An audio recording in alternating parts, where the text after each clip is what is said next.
Hello বন্ধুরা, তোমরা কেমন আছো? আশা করি সকলে ভালো আছো, সুস্থ আছো, আর আমিও ভালো আছি। আবারও একটা নতুন ব্লগ নিয়ে চলে এলাম তোমাদের সামনে। আমার এই নতুন ব্লগে তোমাদের স্বাগত জানাই। আর ব্লগটি কেমন হয়েছে অবশ্যই জানাবে। আশা করি তোমাদের ভালো লাগবে। আর ভালো লাগলে অবশ্যই লাইক, শেয়ার, কমেন্ট এবং সাবস্ক্রাইব করে দিও। তো আজকে একেবারে আমি তোমাদের ঝড় বৃষ্টি দিয়েই শুরু করলাম। দেখানো যা গরম পড়েছে যে সহ্য করা যাচ্ছিল না। তো বিকালের দিকে একদম ভীষণ কালো করে, মানে অদ্ভুত রকম কালো করে একেবারে ঝড় বৃষ্টি মেঘ হয়ে গেল। তো প্রথমে বিকালের দিকে ঝড় বৃষ্টিটা হলেও সন্ধ্যের দিকে বৃষ্টিটা শুরু হয়েছিল। আর এই যে এত বিদ্যুৎ চমকাচ্ছিল বলে আমি ঘরের ভিতর চলে গেছিলাম। এটা পরের দিন ভিডিও করা। ডালটাকে সরিয়ে দেওয়া হয়েছে। তো ঝড়ের জন্য পাশের বাড়ির গাছের ডাল এসে আমাদের এই যে দেখো একদম টিনের ওপর পড়েছে। আর অ্যাসবেস্টারের টিন, একদম 3টে টিন ভেঙে একেবারে গুঁড়ো গুঁড়ো হয়ে গেছে। আর দেখো এই যে পুরো পড়ে কি অবস্থা। তো পরিষ্কারের পরে দেখানো হচ্ছে ডালটাকে বাইরে ফেলে দিয়েছি। আর এই যে দেখো পুরো পাশে যে কাঠগুলো দাঁড়ান করানো ছিল সেইগুলো একদম মানে ঝড়ের ঝাপটায় মাটিতে পড়ে গেছে।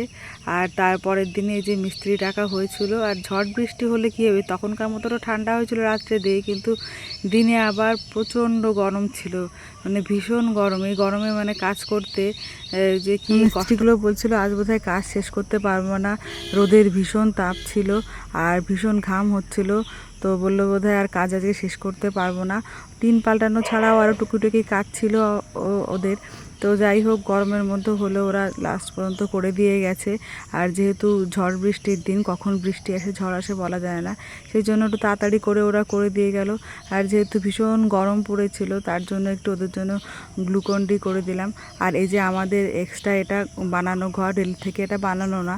তো যেহেতু ঘরগুলো খুব একটা বড় না, অনেক উল্টোপাল্টা জিনিস রাখার জন্য ওই ঘরটাকে করা। তো যাওয়ার আগে হয়তো এটা ভেঙে দিতে হবে। এখানকার নিয়ম আছে, যেটা এক্সট্রা করে বানাবে সেটা যাওয়ার আগে বা রিটায়ারমেন্টের আগে বা ঘর পাল্টানোর আগে সেটা ভেঙে দিতে হবে। তো জানি না পরে কি নিয়ম পাল্টাবে কি না। তো আমার গ্লুকন্ডির শরবত তৈরি করা হয়ে গেছে। তো ছেলে এসে বললো মা দাও, আমি দিয়ে আসছি। তো প্রথম ভয় লাগছিলো দিতে, তো ও গিয়ে দিয়ে এলো। যাই হোক আস্তে শিখছে। আর এখন না, ও কেউ বাড়ি আসলে আমি যদি তার সাথে গল্প করি, তো ও নিজে নিজে একা একাই গ্লুকন্ডি বানিয়ে বা শরবত বানিয়ে, লেবু দিয়ে হোক চিনি দিয়ে হোক, ও না শরবত বানিয়ে লোকজনকে দেয়। তো আমার এটা দেখে বেশ ভালোই লাগে। আর এদিকে আমার মেয়েকে খাওয়ানো বাকি ছিল, তো ওকে খাওয়াতে শুরু করলাম। আর এই দেখো কত রকম দুষ্টুমি করে।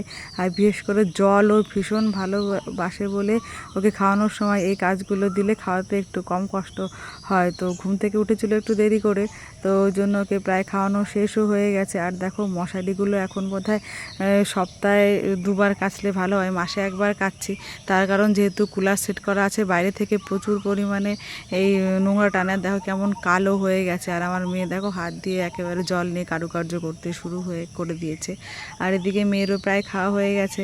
তো আমি এখন রান্না করতে যাব। তো আজকে বেশি কিছু রান্না করব না, আজকে একাদশী, সেই জন্য মেয়েদের জন্য ডাল ভাত করব। আর ছেলের সবথেকে প্রিয় হলো ডাল, আলু ভাজা আর ডিম ভাজা।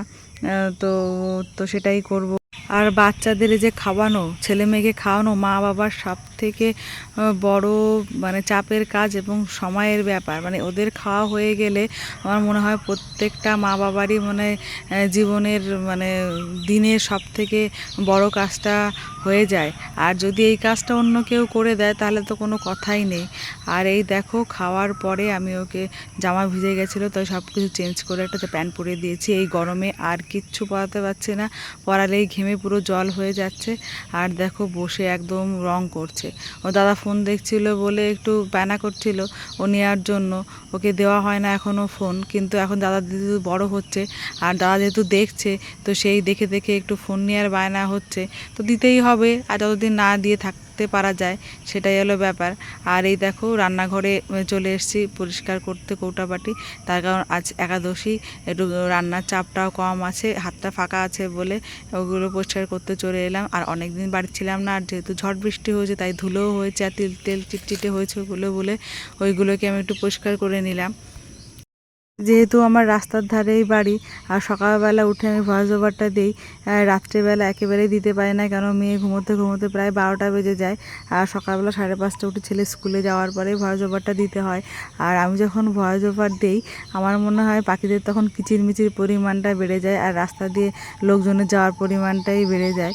আর আমার যেহেতু রাস্তার পাশে বাড়ি সেই জন্যই এই শব্দগুলো ক্যাচ করে নেয়, তো তোমাদের অসুবিধা হবে শুনতে।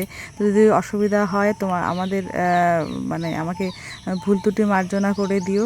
আর এই যে দেখো আমার রান্নাঘরটার কি অবস্থা, সকালবেলা টিফিন করে দেওয়ার পর ওদের আমি আর গোছাইনি, তার কারণ ভেবেছি কৌটাগুলো পরিষ্কার করে একবারেই রান্নাঘরটা গোছাবো, তাহলে আমার সুবিধা হবে। তো কৌটাগুলো বাইরে থেকে ধুয়েছি, ভেতর থেকে ধুইনি, আর দেখো কেমন চকচকে হয়ে গেছে। তো কৌটাগুলোকে মুছে আবার জায়গা মতো রেখে দিয়েছি, আর রান্নাও আমার হয়ে গেছে।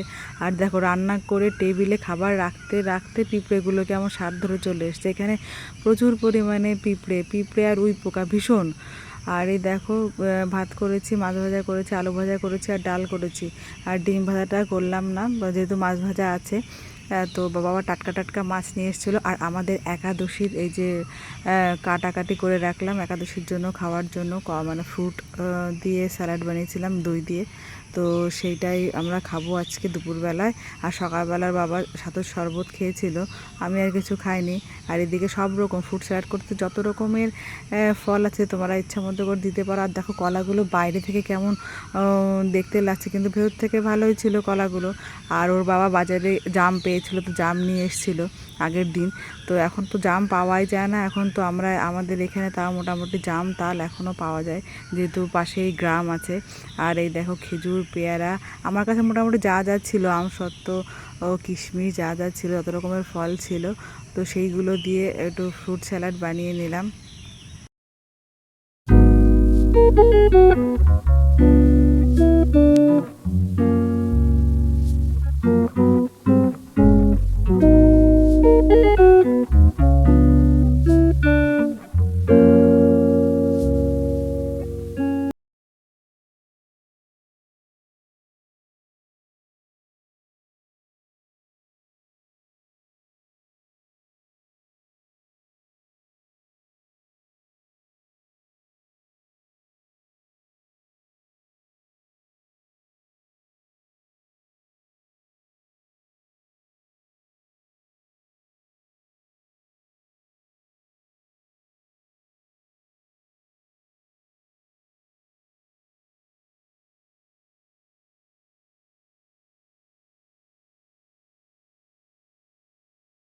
কে কে ফ্রুট স্যালাড খাও আর কিভাবে খাও আমাকে অবশ্যই জানাবে কমেন্ট বক্সে। আর আমার এই দিকে দেখো ফ্রুট স্যালাড বানানো প্রায় শেষ হয়ে গেছে।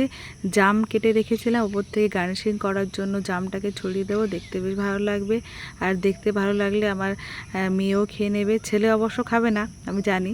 আর এদিকে ওর বাবাকে আমি খেতে দিয়ে আমার স্নানে যাব, কারণ আমার স্নান এখনও হয়নি। আর আমি এই একাদশীর বিকালের দিকে বিভিন্ন রকম শরবত বানিয়ে থাকি, যেমন আমি ছাতুর শরবত, বেলের শরবত, দই দিয়ে লস্যি বানাই, তবে আমি চিনি দেই না, বা চিয়া সিডের শরবত, তো বিভিন্ন রকম শরবত আমি বানিয়ে থাকি। আর চিনি একেবারেই দেই না, চিনি ছাড়াই বানাই। তো আমার ভিডিওটা এই পর্যন্তই, সবাই ভালো থাকবে, সুস্থ থাকবে, আবার সবার সাথে পরের ব্লগে দেখা হবে।